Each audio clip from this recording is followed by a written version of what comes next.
Nuevamente sean todos bienvenidos, bienvenidas.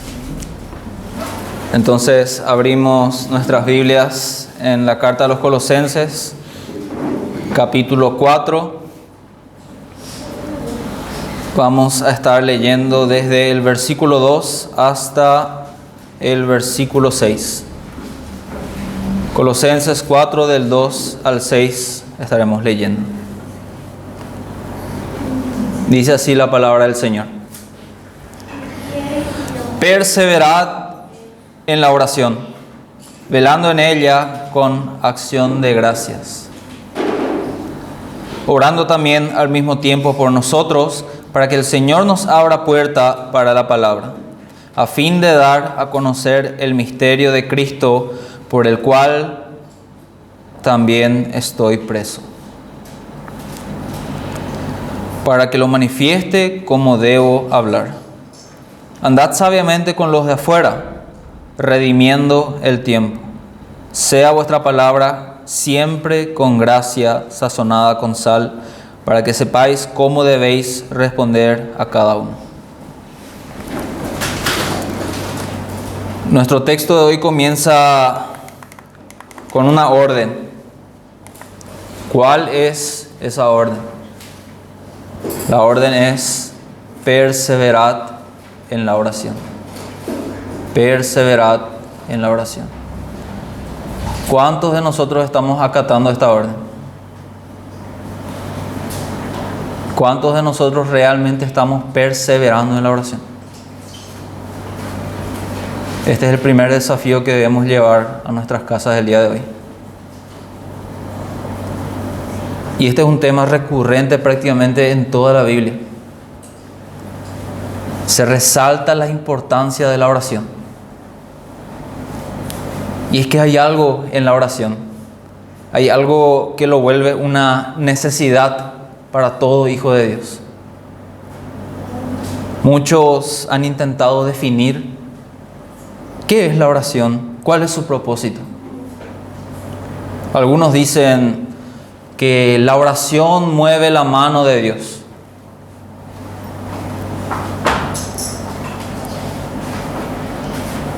Dicen que la oración mueve la mano de Dios, como si Dios se moviera conforme a nuestras oraciones. Algunos van más allá y le tienen a Dios como un genio de la lámpara, capaz de cumplir nuestros deseos. Entonces, cada vez que en su carnalidad desean algo, buscan a Dios en oración. La verdad es que Dios es soberano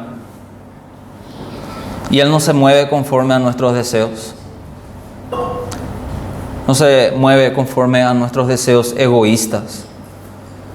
Somos nosotros quienes necesitamos y dependemos completamente de su gracia y misericordia. Pero intentemos responder una de las preguntas más comunes acerca de la oración. Tal vez algunos de ustedes se habrán preguntado en algún momento sobre esto. Si Dios ya sabe lo que necesitamos antes de que se lo pidamos, ¿por qué necesitamos orar? Es una de las preguntas que varias veces llegué a escuchar. En Mateo 6:8 vemos que el mismo Señor Jesús dice que nuestro Padre sabe de qué cosa tenemos necesidad antes de que se lo pidamos. Y en el Salmo 135:6 nos dice que todo lo que Jehová quiere, lo hace. Lo que Él quiere, hace. En los cielos y en la tierra, en los mares, en todos los abismos. Pero entonces, si Dios sabe lo que necesitamos, y Dios en su soberanía siempre terminará haciendo lo que Él quiere, ¿cuál es el propósito de orar? Llevémonos esa pregunta en mente. Muchos conocen de memoria el versículo de Mateo 7:7. ¿Qué dice? Pedid y se os dará. Pedid y se os dará. Buscad y hallaréis. Llamad y se os abrirá. Pero, ¿cómo conciliamos entonces esta verdad con el Salmo 135:6 y varios otros versículos que hablan de la soberanía de Dios? Muchos entre nosotros tal vez tenga su propia respuesta en cuanto a este asunto, su propia idea en cuanto a este tema. Pero, ¿qué dice la Biblia acerca de esto? ¿Cuál es el propósito de la oración? No pretendo especular sobre algo que en gran parte en realidad es un misterio. Debemos definir las cosas como el Señor las define en su palabra. Y tal vez tengamos una pista de gran importancia en cuanto al propósito de la oración en el Salmo 50. Podemos abrir nuestras Biblias. Salmo 50, 14 al 15. Salmo 50, 14 al 15.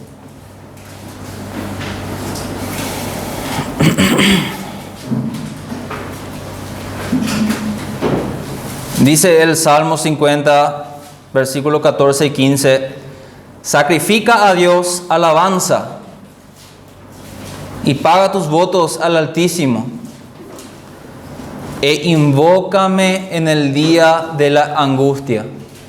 Invócame en el día de la angustia, te libraré y tú me honrarás.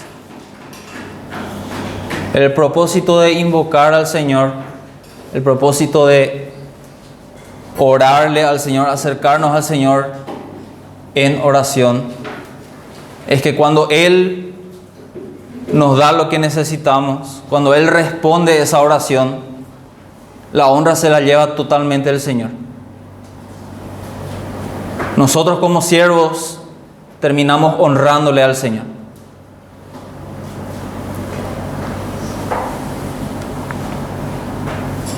Dios nos llama a pedirle todo en oración, no para satisfacer nuestros deseos, sino para que Él sea glorificado. Cuando Ana, la madre de Samuel, en 1 Samuel, cuando entre lágrimas rogó al Señor que le concediera un hijo varón, Dios en su bondad concedió el deseo de su corazón. Y Ana honró su voto y se lo dedicó al Señor. Ahí tenemos un claro ejemplo. En Hechos de los Apóstoles, en el capítulo 12, versículo 5, vemos que Pedro estaba encarcelado y la iglesia hacía sin cesar oración a Dios por él. Luego Pedro fue liberado de una forma increíble. Conocemos la historia. Y el versículo 17 nos cuenta que Pedro, ¿qué hizo Pedro? Pedro dio testimonio a los hermanos de cómo el Señor los sacó de ahí. Nuevamente notemos que toda la gloria es dada al Señor.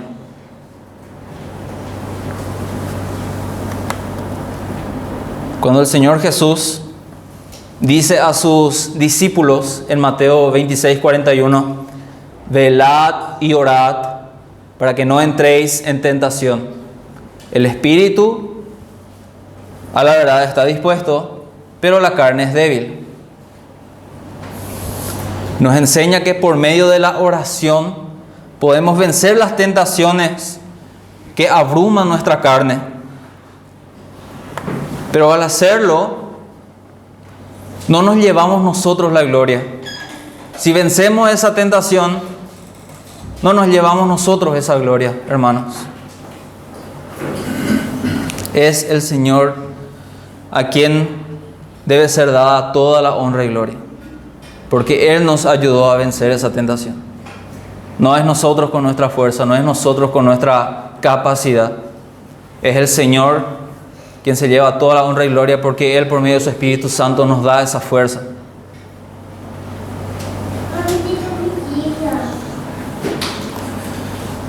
Y cuando el Señor responda, seamos capaces de hacer acciones de gracias, sea cual sea la respuesta, honrando al Señor por su bondad. Como dice en el mismo versículo de Colosenses 4:2, velando en ella con acciones de gracias. Velando en ella con acciones de gracias. El agradecimiento es un punto muy recurrente en los pasajes de Colosenses, como hemos visto. Varias partes al final está mencionando ser agradecidos, acciones de gracias. Y este es un punto que se repite bastante porque esto es algo que forma parte de la vida práctica del cristiano.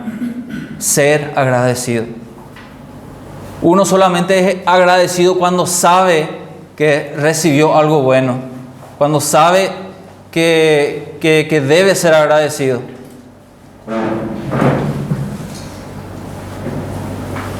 Y como dije, parte de la vida práctica del cristiano es la oración, tanto individual como congregacional.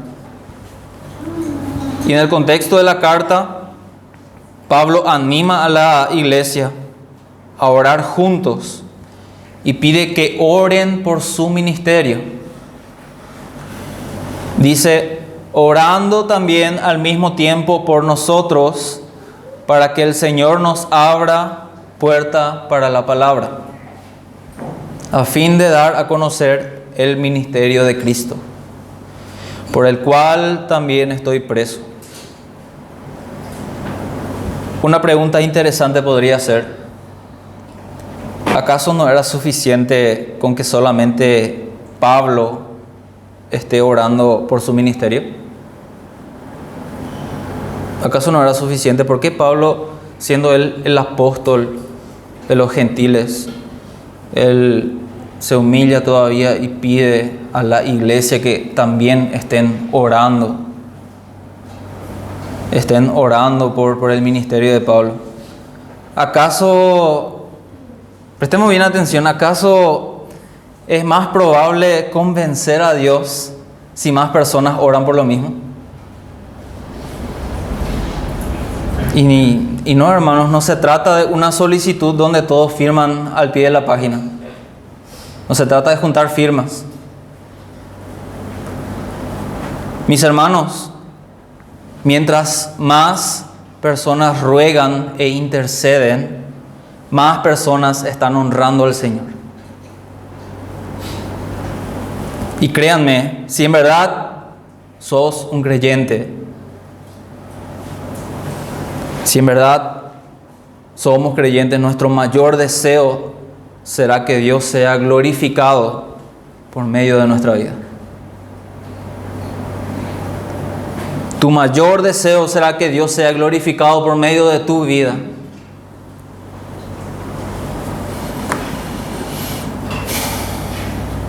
Pero si hoy estás aquí y no eres salvo, hoy mismo puedes comenzar a honrar al Señor, arrepintiéndote de todos tus pecados, confesándote al Señor y depositando toda tu confianza en aquel que murió en la cruz y luego resucitó. En Cristo Jesús, que vino al mundo y vivió una vida perfecta que ni tú ni yo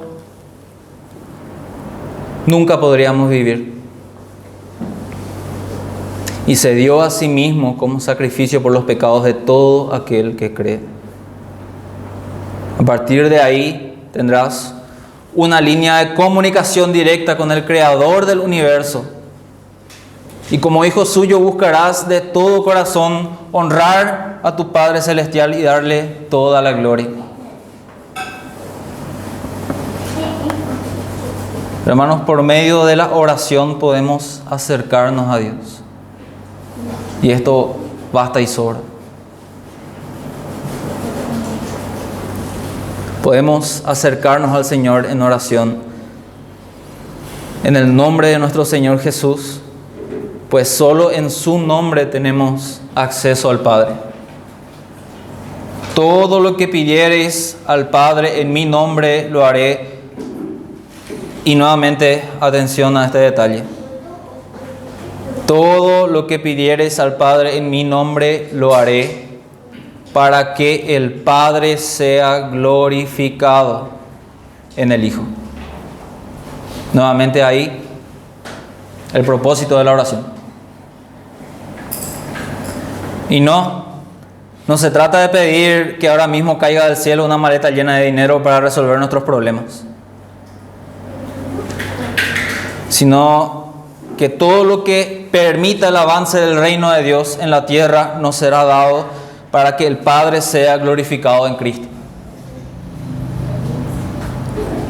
La primera petición que encontramos en el ejemplo de oración que nos dejó el Señor en el Padre Nuestro es: venga a nosotros tu reino. Lo primero que se le pide al Señor en el Padre Nuestro: venga a nosotros tu reino.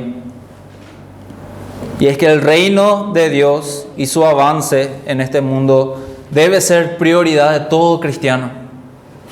Esto debe ser la prioridad de todo cristiano.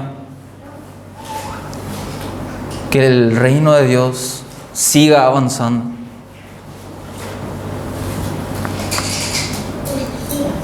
Tenemos el tierno ejemplo en una parábola, en el Evangelio de Lucas, capítulo 11, versículos 5 al 10.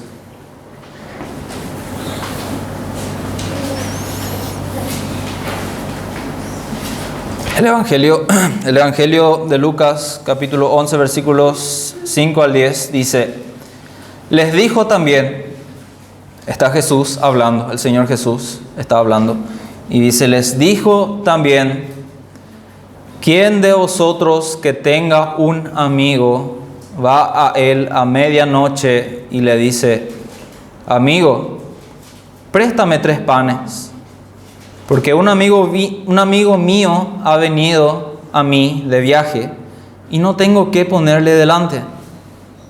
Y aquel, respondiendo desde adentro, le dice: no me molestes, la puerta ya está cerrada y mis niños están conmigo en la cama.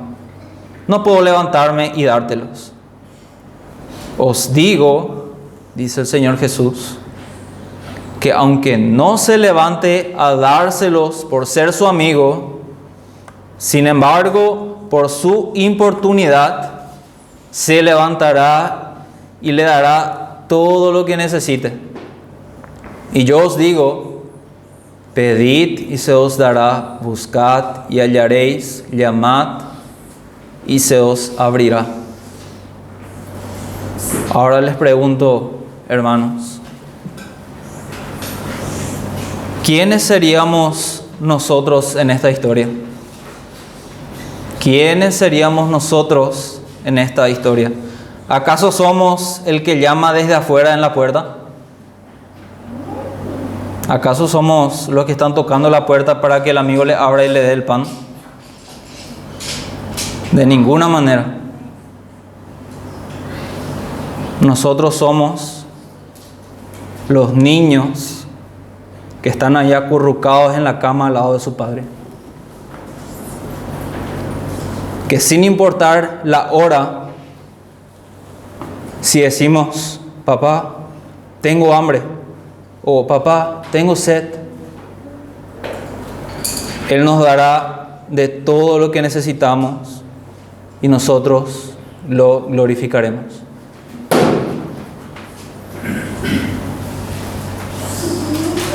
Y así como la oración es parte esencial de la vida cristiana, lo que sigue diciendo nuestro texto habla de algo que también es de gran importancia en la vida social de cada cristiano. Andad sabiamente con los de afuera, redimiendo el tiempo. Sea vuestra palabra siempre con gracia, sazonada con sal, para que sepáis cómo debéis responder a cada uno.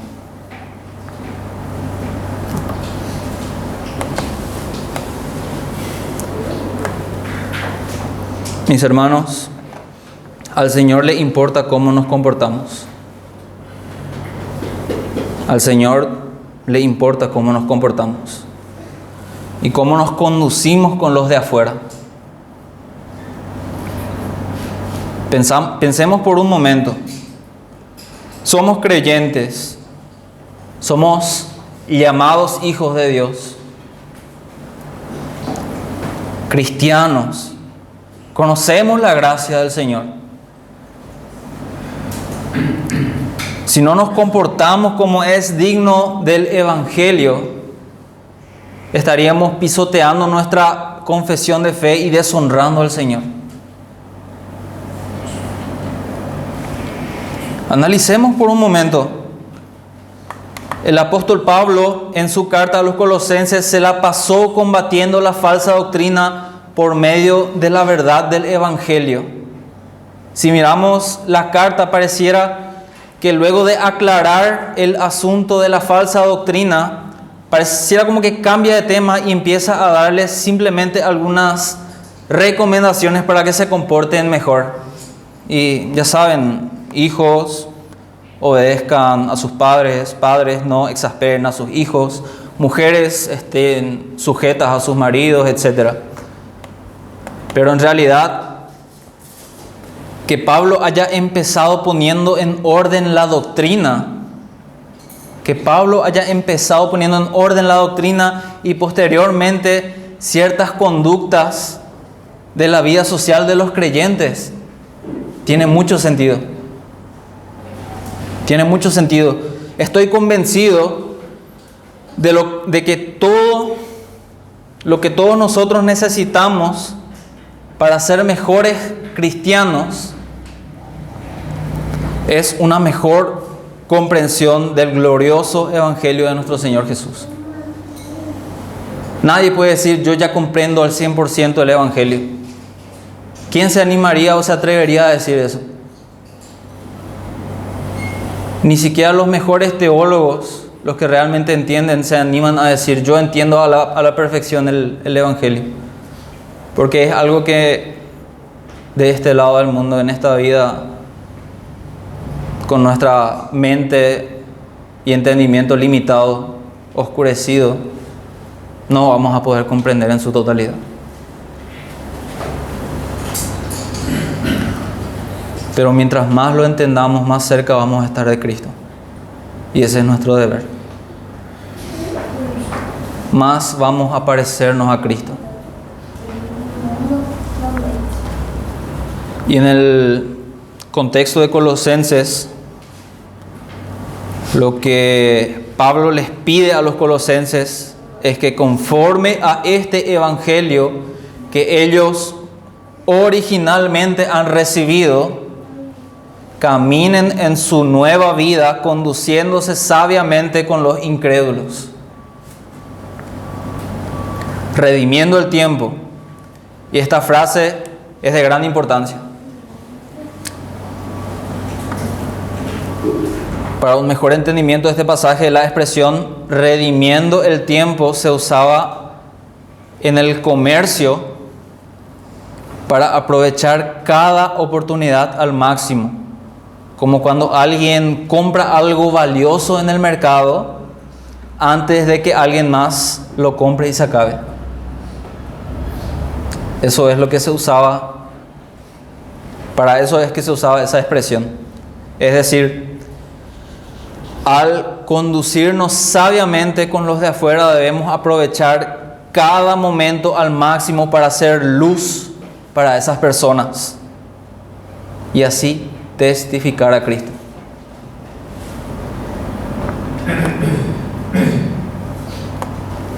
El cristiano maduro no desperdiciará ninguna oportunidad para mostrar a los incrédulos quién es su Señor. ¿Quién es su Señor y Salvador? E invitarlo a que lo conozca.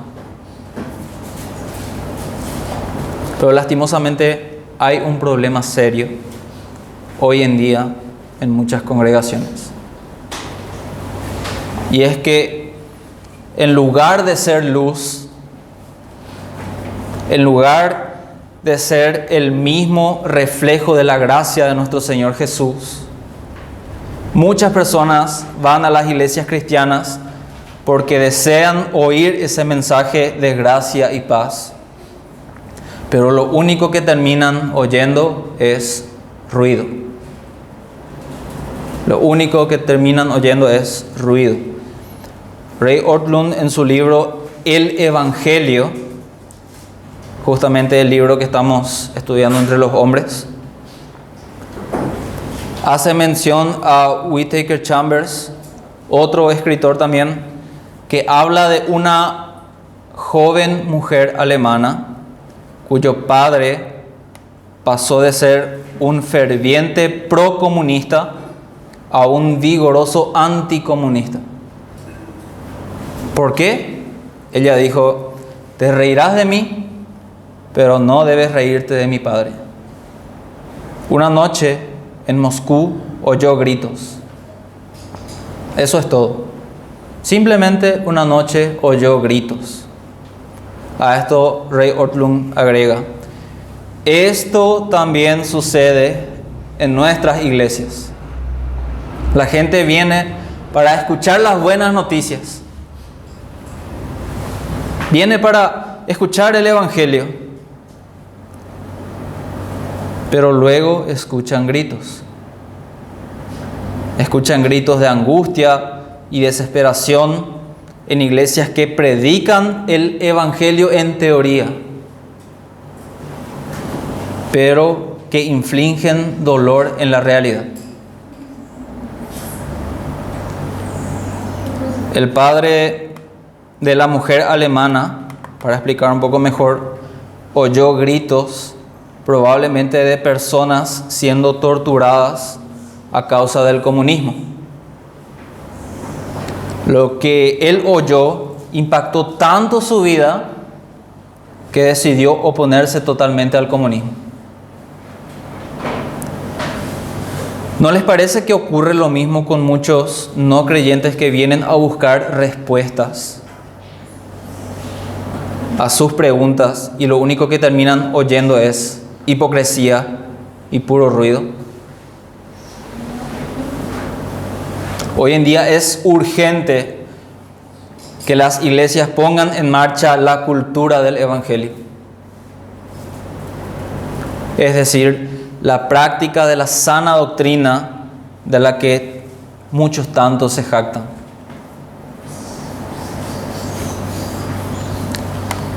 Es una hipocresía, una ortodoxia sin ortopraxis. ¿Qué significa eso? En otras palabras, no sirve de mucho tener sana doctrina si no se pone en práctica. Esto causa que los incrédulos, en lugar de entregarse a Cristo, terminan rechazando la fe y muchas veces oponiéndose activamente a ella. Pero hermanos, nuestra palabra debe ser siempre con gracia y sazonada con sal, como dice ahí en el versículo. Esto significa que muchas veces no vamos a decir lo que la otra persona se merece escuchar. Y a cambio, bendecir a los que nos maldicen.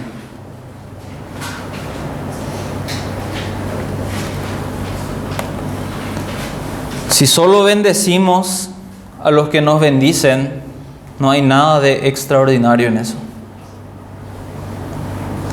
Pero si bendecimos a quienes nos maldicen y hablamos con respeto y amor a quienes nos tratan mal, eso proviene de Dios. Eso es la cultura del Evangelio. Eso es exhibir la cultura del cielo.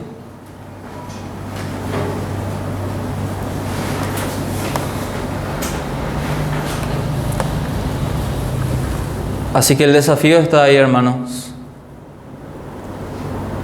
Tratar de arraigar en nuestros corazones la cultura del Evangelio. La doctrina es importante. La sana doctrina es de gran importancia, porque no tener sana doctrina forma iglesias débiles.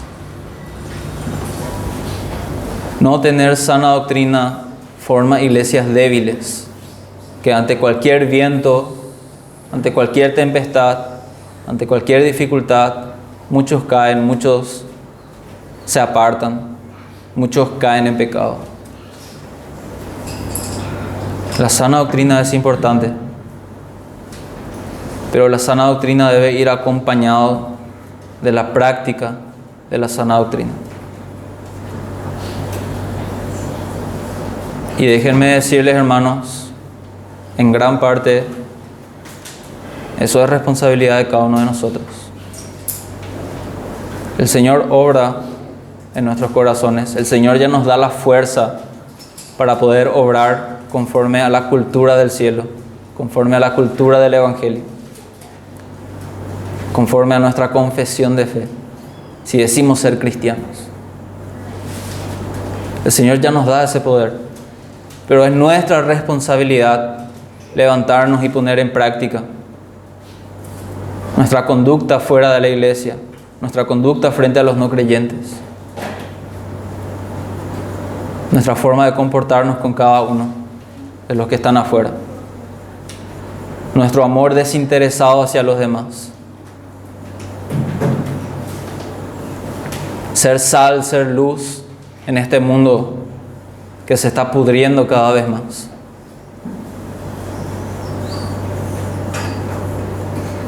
Dios ya nos dio todas las herramientas en Cristo Jesús. Ahora nosotros somos responsables de poner en práctica la cultura del cielo. Es cierto, no funcionamos en automático, pero si tenemos nuestra naturaleza reformada, recreada, si tenemos una nueva naturaleza, cuando antes éramos hijos del infierno, ahora pasamos a ser hijos de Dios. Nuestra naturaleza ha cambiado y ya no deseamos las cosas de este mundo. Que nuestro trato uno con otro, acá mismo dentro de la congregación, sea con amor, sin hipocresía. Que nos pasemos un tiempo juntos, teniendo esa coinonía, esa confraternidad, ese tiempo de calidad unos con otros, escuchándole al otro cómo el Señor estuvo obrando en su vida esta semana.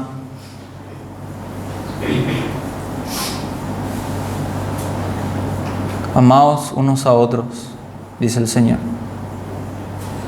¿Y cómo? Como yo os he amado.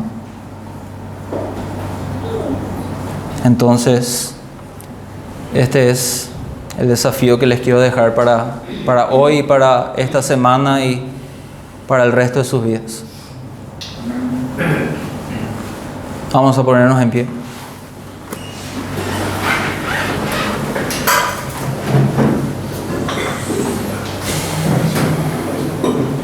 Oramos.